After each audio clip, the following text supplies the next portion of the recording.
What's good, everyone? Welcome back to the Xillerated channel. It's your boy Jay, and today we are gonna install something I got in the mail today. But yeah, sorry for the uploads. I know I haven't been uploading as much. So I got this package right here. I opened it up already and realized I should be unboxing this here. So this is some cheapy stuff. I got it because I noticed that the Honda Accord with the hood shut and everything, it needs some air to breathe. But then, you know what? I said, why not just do what I was gonna do to the CB9 anyway? And I got me some hood spacers. Yeah, these are not name brand or whatever. All I need is just a spacer. I don't care if it's name brand or not. But this was like $9, I think, on Amazon. So, yep, that's what I got. Time to install it. So I got this all set up. Got these out. Got the screws, new Allen bolt heads. Let's see. There you go. Then we got the washers, which is neat that they came like this because I thought it was just gonna be standard washers.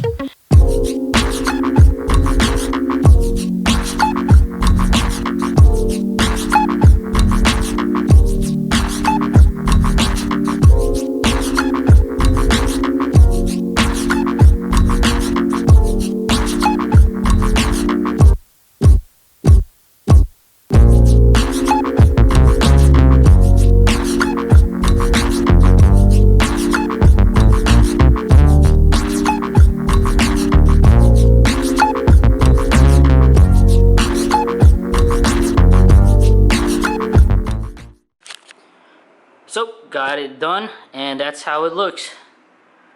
It's definitely popped up quite a bit. Not a little bit higher than I expected. I don't know, I never had hood spacers before, but hopefully that helps with the heat. Maybe not, but you know, it probably will, especially when winter comes coming around. I still don't know how I feel about it, but it is what it is at the moment.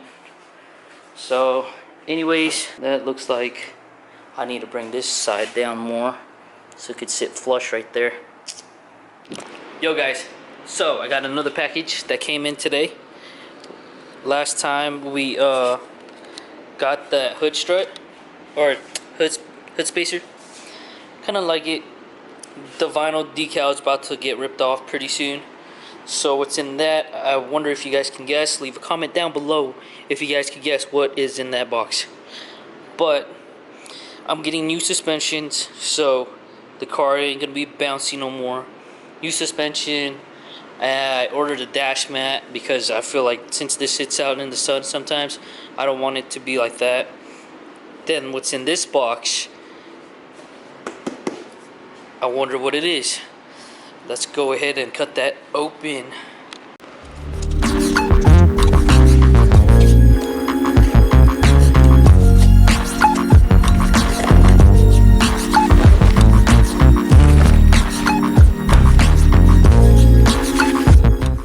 So if you guys cannot guess, I got me a rear window diffuser. So I'm gonna mock this up. Not really mock it up. I'm just gonna slap it on there already for you guys to see.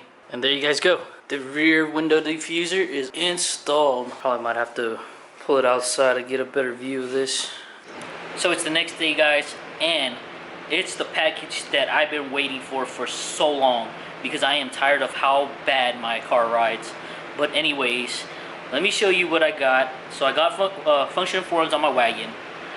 I love that coilover. It was perfect for that car. It wasn't too stiff, it wasn't too soft, but it was perfect. And being as low as I was, it was just the perfect setup. I wanted to try these coilovers that I just got before on the wagon, but I kind of figured why not just go with a better quality, but I'm not too sure. So true heart, if you guys are watching this, I am definitely going to review these coilovers within the 6 months, because I wish I did that with the function forms type 1s, because they ride beautifully, and I hope you guys coilover runs the same. So let me go ahead and show you. This is the box. It just literally came.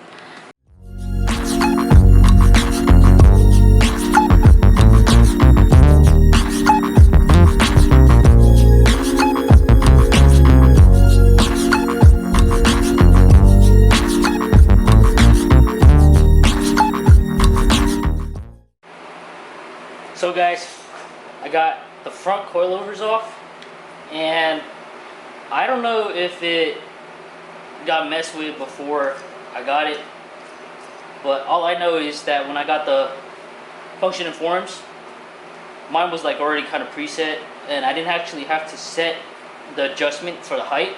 Right now, this is maxed out, and my preload spring is actually loose.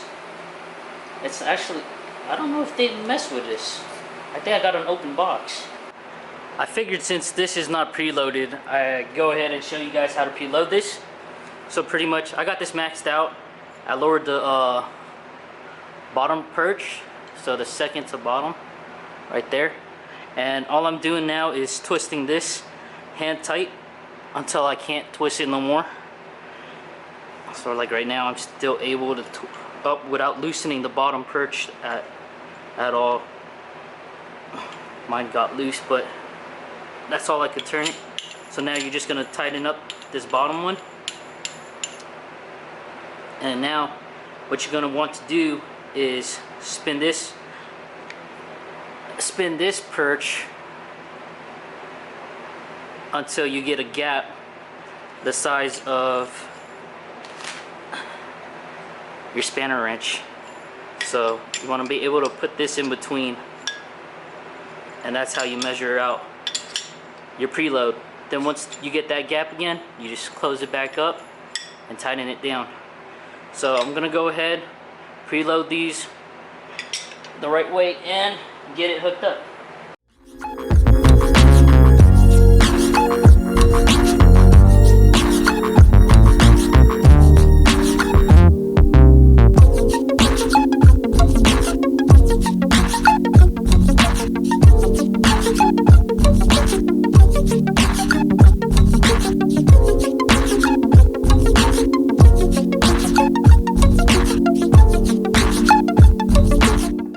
Alright guys, so I got the TNs off, and I got it side by side with the True Hearts. And as you can see, this high-end, well, expensive TNs, almost a G, is a lot taller than the True Hearts. As far as I could see, these are 12s up front. I know that. I think they are. But these are 12s as well. And as you can see, the coils are a lot smaller. I'm hoping these ride a lot better, because these TNs, honestly, Super Street Dampner, they were bouncy. Really freaking bouncy. But I'm going to keep this just in case I get in an accident again. I could finally pull these off and put the junk ones back on. Because it sucked that I had to give away my function informs with my totaled wagon. So now, I'm just going to go ahead and get these coilovers slapped on. Now that we got a comparison of these, I'll get the back, compare the back with the rear True Hearts. The rear, and that's what I had originally. So it's pretty much a lot shorter again. I got the other side, as you can see, all four are out. I got this last one, and I got this, so in between the space right here, it's about 1.5 inches in the rear. And then up front, I have it about 1 inch.